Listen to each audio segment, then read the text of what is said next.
We are going to learn a very important piece today. The Accolay Concerto in A minor. I believe this is one of the student concerto actually sounds like a real concerto. Wide range of dynamics and a lot of beautiful melodies combined with complex rhythm, different type of bow articulations and bowing combinations. It has everything. I think it's a good stepping stone to a major concerto. The triplets are throughout the entire piece, even with the piano accompaniment. So the rhythm is very, very important. So we're gonna set the metronome around 59. The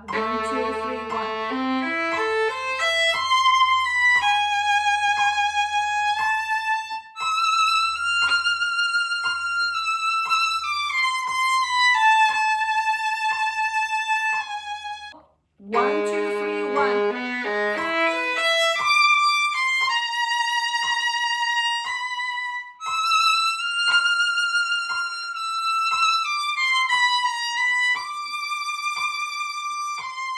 Now this section, the double stops, is always very challenging for my students. So what I suggest is don't play the bowing. Play everything and without the rhythm.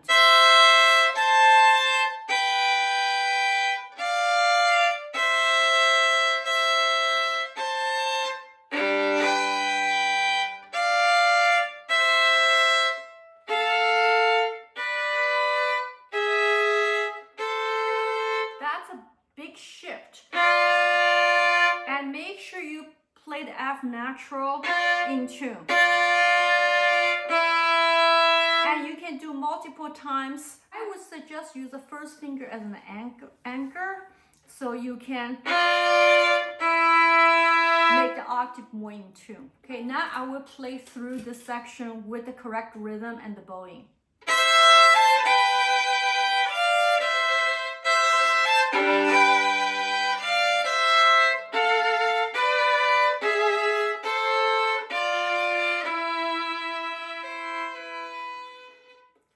Now we continue with the metronome. Now this note is half note plus the tie. Ready, go. 1, 2, 3.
You're gonna see little pinheads like crescendo and diminuendo, so make sure you do the swell. Okay, now we are moving on to the next page. This has an accent on the beginning. Ready, go.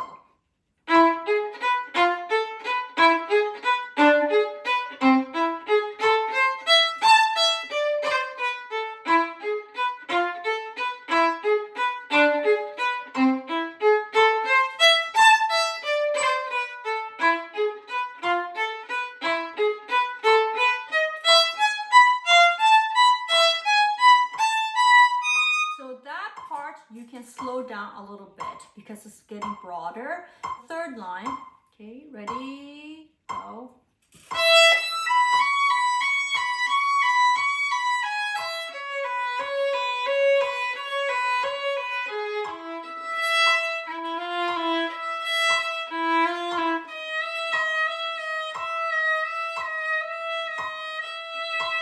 Next section sounds like it's a very smooth and legato moment. So you need to use a lot of vibrato and and a very sweet flowing sound.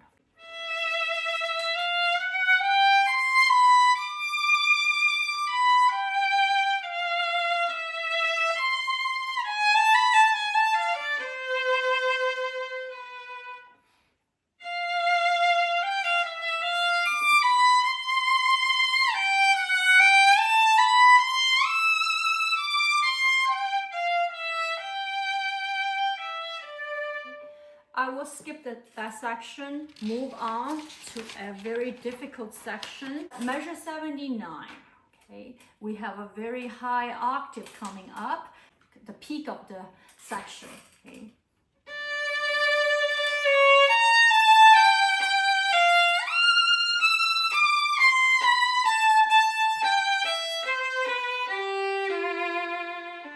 Now, in order to play the nice, beautiful high F natural, you might want to practice from F natural to F natural, the connection, a few times. So you're gliding into the pitch. Now, let's move on. This section, I would like to suggest don't use the bowing. Practice with all separate bow.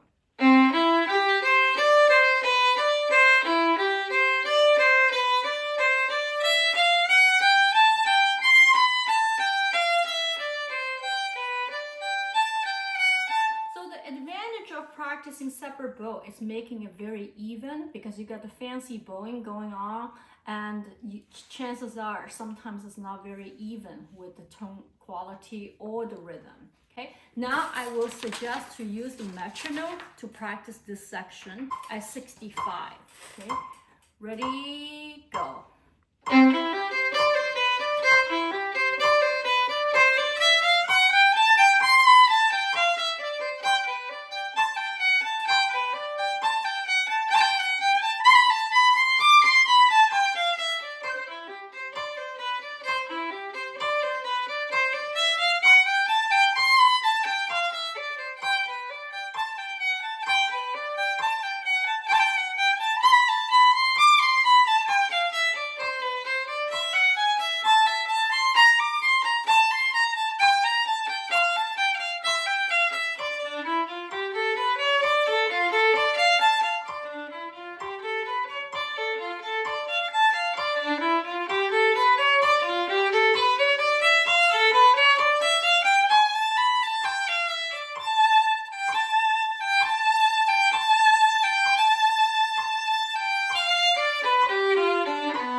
You kind of ignore the metronome to play slowing down.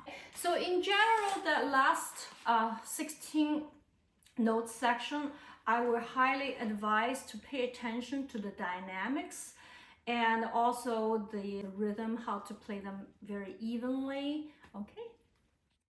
Measure 133. This section is full of patterns. So what I tell my students, just try to look at the patterns first. What are the repeated notes? So let's try to play everything separate bow and accentuate the beginning of each group.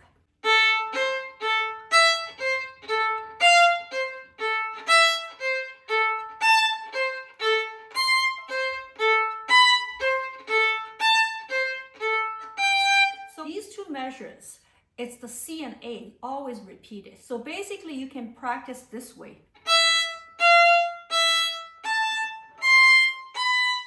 Then eventually you're adding the second and third notes. Okay, let's move on to the next pattern, which on the third line, so.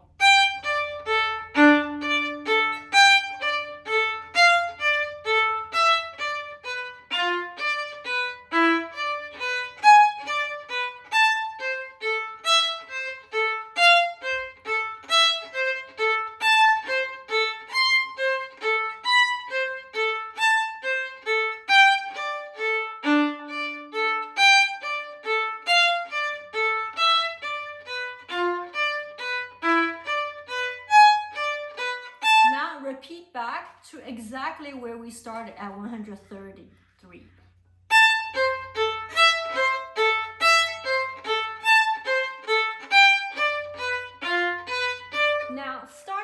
That 142, it changes the pattern now. Ready, go.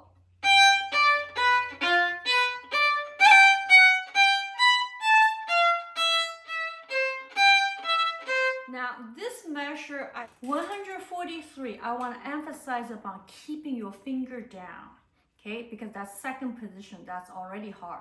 So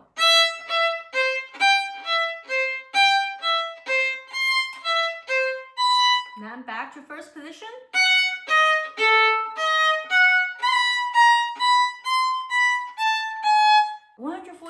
It has a lot of chromatic notes. So be very careful about the D sharp and A sharp. So I'll do one more time, 144.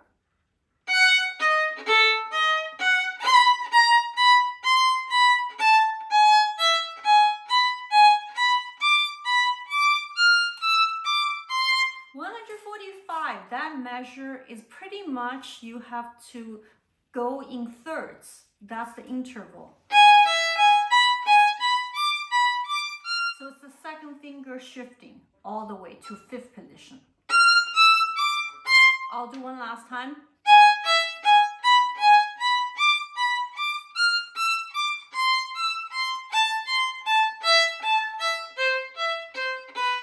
That's just a repeat, just dynamically softer, okay?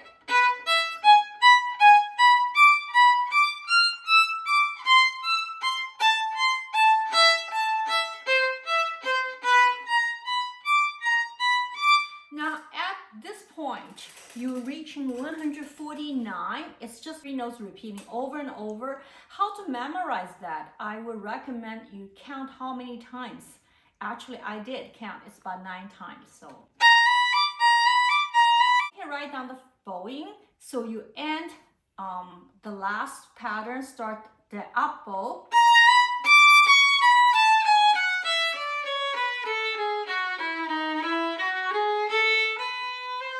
So basically the scale is where you end, repetitive pattern.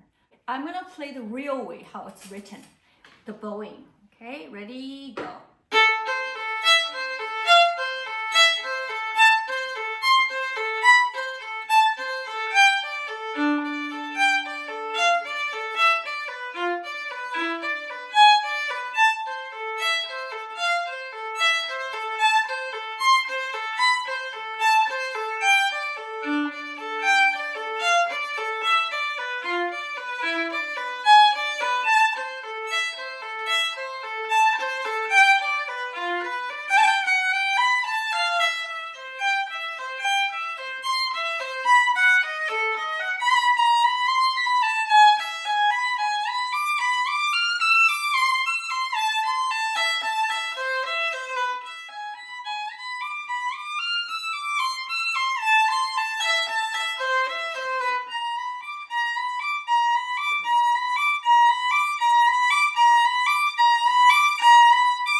Transiting to a beautiful melody section. I'm going to start with the key change. Okay, ready, go.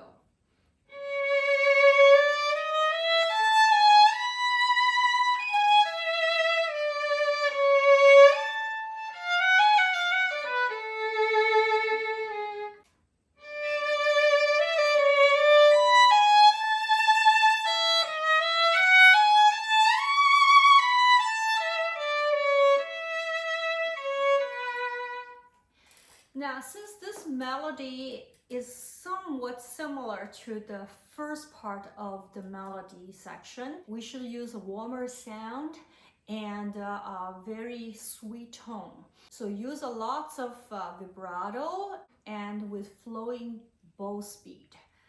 176. This section is the same. I would like to have my students to practice separate bow first. So play them evenly and precisely.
Now, after you master the separate bow practice, I think you should try to do the slur. Okay, so the slur should have a very beautiful line.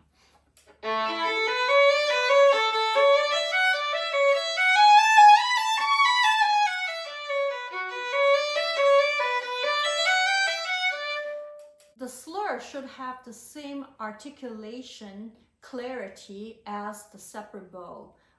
Okay. On to the very end, the finale, 196. Now, we're gonna practice the bowing. It's slur with two separate bows. So.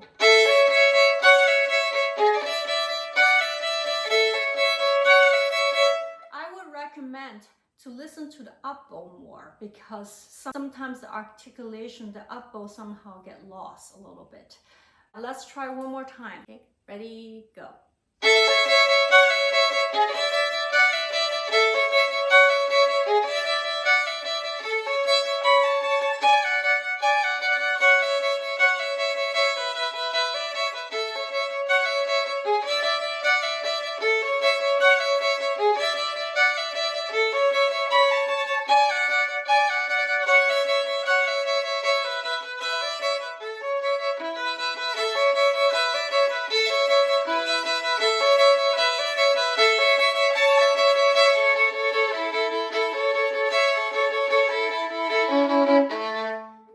208, it marked double forte, so obviously you need to use a lot small bow.